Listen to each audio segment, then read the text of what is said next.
ಕ್ರಾಂತಿ ಆಯಿತು. ಸಿದ್ದರಾಮಯ್ಯನವರು ಮೂಗಿನಡಿನಲ್ಲಿ ಅವರ ಕಣ್ಣಳತೆ ಒಳಗಡೆ 2,500 ಕೋಟಿ ರೂಪಾಯಿಗೂ ಹೆಚ್ಚಿನ ಸರ್ಕಾರಿ ಆಸ್ತಿಯ ದುರುಪಯೋಗ ಸಿದ್ದರಾಮಯ್ಯನವರ ಕೃಪಾ ಕಟಾಕ್ಷದಲ್ಲೇ ನಡೆದಿದೆ ಅನ್ನೋದನ್ನು ಕೇಳಿ ದಿಗ್ಭ್ರಮೆ ಆಯಿತು.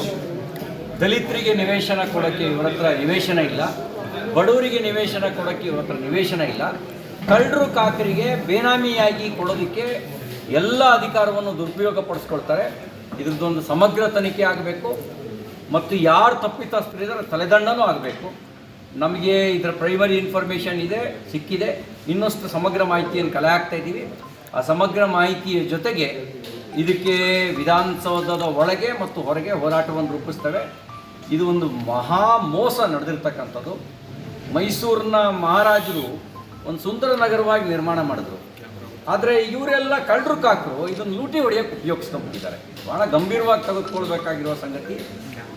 ನೋಡಿದ್ರೆ ಭಯ ಆಯಿತು.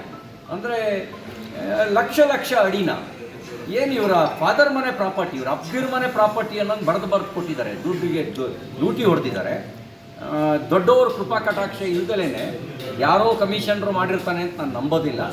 ದೊಡ್ಡವರ ಕೃಪಾ ಕಟಾಕ್ಷ, ಅವರ ಬೆಂಬಲ, ಅವರ ಸಹಕಾರದೊಂದಿಗೆ ಈ ಲೂಟಿ ನಡೆದಿದೆ ಅಂಥೇಳಿ ಅನಿಸುತ್ತೆ. ಶ್ರೀವತ್ಸ ಅವರು ಮತ್ತು ನಮ್ಮ ರಘು ಕೌಟಿಲ್ಯ ಅವರು ಈ ವಿಷಯವನ್ನು ಎತ್ತಿದ್ದಾರೆ. ನಾನು ಒಂದಷ್ಟು ಪ್ರೈಮರಿ ಇನ್ಫಾರ್ಮೇಷನ್ ತಗೊಂಡಿದ್ದೀನಿ. ಇನ್ನಷ್ಟು ಮಾಹಿತಿಯನ್ನು ಇವ್ರ ಕಡೆಯಿಂದ ಕೇಳಿದ್ದೀನಿ. ಆ ಮಾಹಿತಿ ತಗೊಂಡ ನಂತರ ಪಕ್ಷದ ಕಡೆಯಿಂದಲೂ ನಾವು ಹೋರಾಟವನ್ನು ರೂಪಿಸ್ತೇವೆ. ಈ ಅನ್ಯಾಯ ಸಹಿಸ್ಕೊಳ್ಳೋಕ್ಕಾಗಲ್ಲ. ಮೈಸೂರಿನ ಜನರಿಗೂ ಕೂಡ ಇವರು ಮಾಡಿರೋ ಮೋಸದ ಬಗ್ಗೆ ಜನರಿಗೆ ತಿಳಿಸೋ ಕೆಲಸ ಮಾಡ್ತೀವಿ. ಕೆಲವೊಂದು ಕಡೆ ಸಿ ಎಂ ಸಿದ್ದರಾಮಯ್ಯ ಪುತ್ರ ಸಿದ್ದರಾಮಯ್ಯವರ ಒಂದು ಗ್ಯಾಂಗ್ ಇದರಲ್ಲಿದೆ ಅಂತಕ್ಕಂಥ ಆರೋಪವನ್ನು ಇವತ್ತು ಏನು ವಿಶ್ವನಾಥ್ ಅವರು ಮಾಡಿದ್ದಾರೆ. ಅಲ್ಲ, ಈಗ ಯಾರ್ಯಾರು ಇದ್ದಾರೆ ಅನ್ನೋದು ತನಿಖೆ ಆಗಬೇಕು. CBI ತನಿಖೆ ಕೇಳಿದ್ದೀವಿ. ಇವರು COD ಅಂದರೂ ಮುಚ್ಚಾಕ್ತಾರೆ.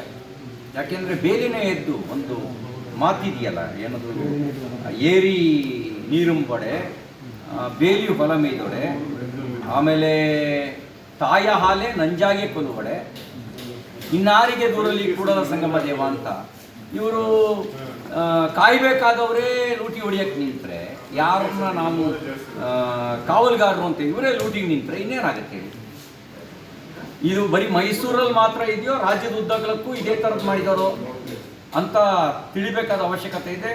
ಮೈಸೂರಿನ 4 ಪಟ್ಟು ಬೆಲೆ, 5 ಪಟ್ಟು ಬೆಲೆ ಬೆಂಗಳೂರಿನ ಭೂಮಿಗಿದೆ. ಬೆಂಗಳೂರಿನಲ್ಲಿ ಇನ್ನೇನೇನು ಲೂಟಿ ಹೊಡೆದಿದ್ದಾರೋ, ಮೈಸೂರಿನಲ್ಲೇ ಈ ನಮೂನೆ ಲೂಟಿ ಆದರೆ ಮೈಸೂರಿನ ಜನ, ನೀವು ಸೂಕ್ಷ್ಮ ಜನ, ನೀವು ಸ್ವಲ್ಪ ಗಮನಿಸ್ತೀರಿ. ಇಲ್ಲೇ ಈ ಥರದ ಲೂಟಿ ಮಾಡಿದ್ದಾರೆ ಅಂದರೆ ಇನ್ನು ಬೆಂಗಳೂರಂಥ ಕಡೆಗಳಲ್ಲಿ, ದೊಡ್ಡ ದೊಡ್ಡ ಸಿಟಿಗಳಲ್ಲಿ ಇನ್ನೇನೇನು ಲೂಟಿ ಹೊಡೆದಿದ್ದಾರೋ ನೋಡಬೇಕು. ಇದು ಒಂದು ರೀತಿಯ ಖತರ್ನಾಕ್ ಗ್ಯಾಂಗು. ಬಹುಶಃ ಇವ್ರ ಮುಂದೆ ಅವನು ಯಾರೋ ಒಬ್ಬ ಇದ್ನಲ್ಲ, ಚಾರ್ಲ್ಸ್ ಸೋಬ್ರಾಜ್, ಅವನು ಇವ್ರ ಮುಂದೆ ಸತ್ತ. ಇವರು ಚಾರ್ಲ್ಸ್ ಸೋಬ್ರಾಜನ್ನು ಮೀರಿಸೋವಷ್ಟು ಖತರ್ನಾಕ್ಗಳಿದ್ದಾರೆ. ಆ ಥರ ಲೂಟಿ ಹೊಡೆದಿದ್ದಾರೆ. ಯಾವುದು ನೋಡ್ರಿ, 69ನೇ ಇಸ್ವಿನಲ್ಲಿ ಅಂತೆ, 69ನೇ ಇಸ್ವಿ ವಯಸ್ಸಂದರೆ 54-55 ವರ್ಷದ ನಂತರ ಅವರಿಗೆ ಬದಲಿ ನಿವೇಶನ ಕೊಡೋದಂತೆ. ಇನ್ನೇನು ಮೋಸಗಾರರಿದ್ದಾರೆ, ಇನ್ನೇನು ಲೂಟಿಕೋರರಿದ್ದಾರೆ. ಇವ್ರನ್ನೆಲ್ಲರೂ ಹಾಗೆ ನೀವು ಕೋರ್ಟಿನ ಕಡೆ ಹಚ್ಚಿದ್ರೆ ಆಗೋದಿಲ್ಲ.